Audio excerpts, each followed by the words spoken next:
Welcome to Super Dwarf Sunday for April 3rd, 2022. TC is alive and well, and he is in his moss box waiting to shed because he's going through an ecdysis cycle.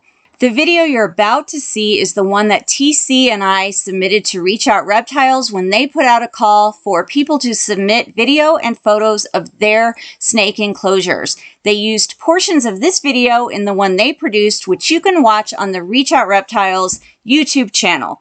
You're going to get to see the entire video that we made here.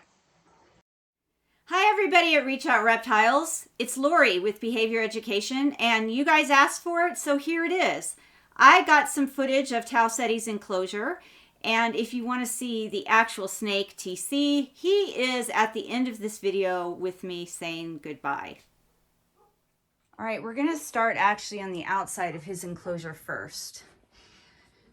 This is where his lighting and heating is located, and he has a 7% UVB Arcadia light bar. It's a shade dweller. He's got a full spectrum Jungle Dawn light bar. He's got a 25 watt halogen light for basking, and he has a deep heat projector. So all of this goes off at night except the deep heat projector.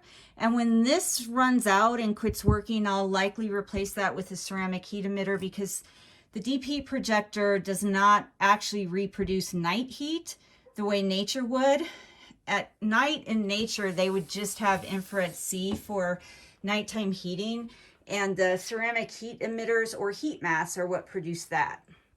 All right, we're going to start in the upper right, and this is his hot area and his basking area. So you can see those lights shining through the screen here. This is a 4x4x2 Zen Habitat. Now that hook is for enrichment items that I change out periodically. So I might put different perching there, different vines there, just different things there that he can investigate. These are permanent, not permanent, but I don't change these out. These are his basking shelves. They're Mag Naturals ledges, and they're attached by magnets, and one's a little bit higher than the other. So not only do they provide different basking levels, but if he gets underneath them, it provides some shade or opportunities for cryptic basking. Now, moving towards the middle, this is a lizard net. He actually uses this a lot, probably more than anything else in the enclosure other than his humid hide. I find him in this net.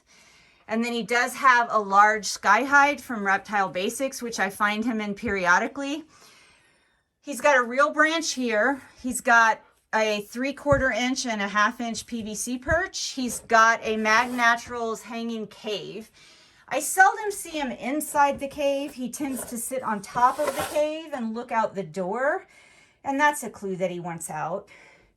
Now let's go to the middle level. Again, this is 4 feet high. So he's got this top level, and that's the level he spends most of his time in. And then he has this middle level, and it's where he spends the next most amount of time, which is usually in this humid hide. So he has a humid hide here.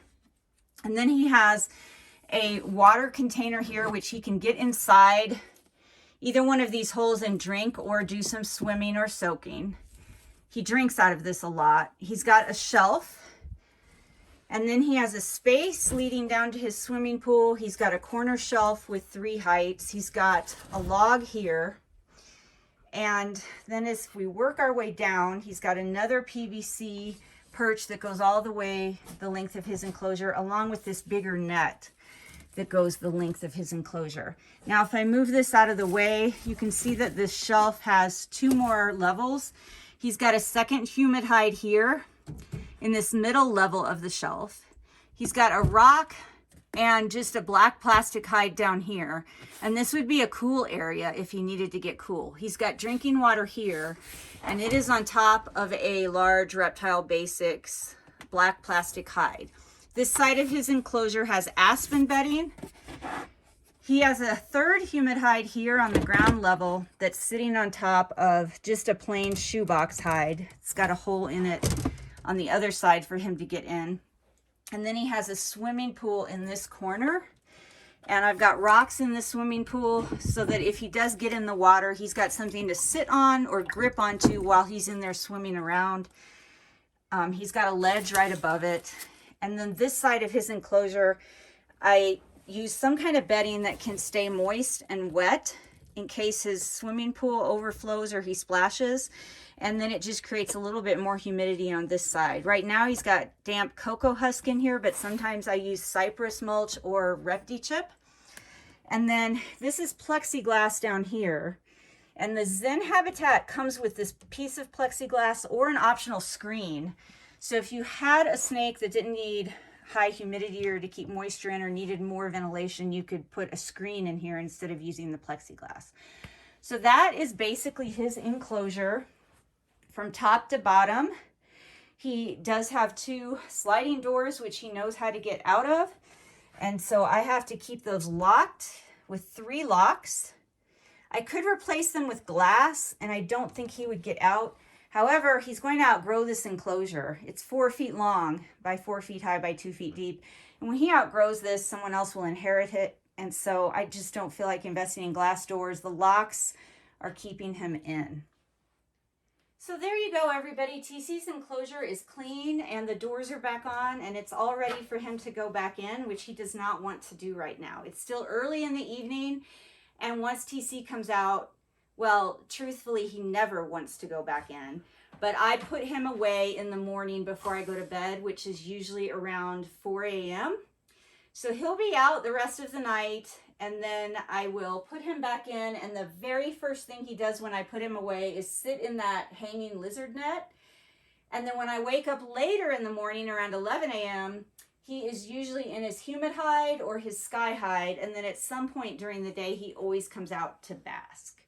And as TC grows, he's going to outgrow this enclosure. So I'm either going to have to get an extension kit and put a second 4x4x2 here attached to this one for him, or just get him a different enclosure altogether. And I'm not sure yet which one of those options we're going to go for. So until next time, everybody, please remember to always be kind and love your animals.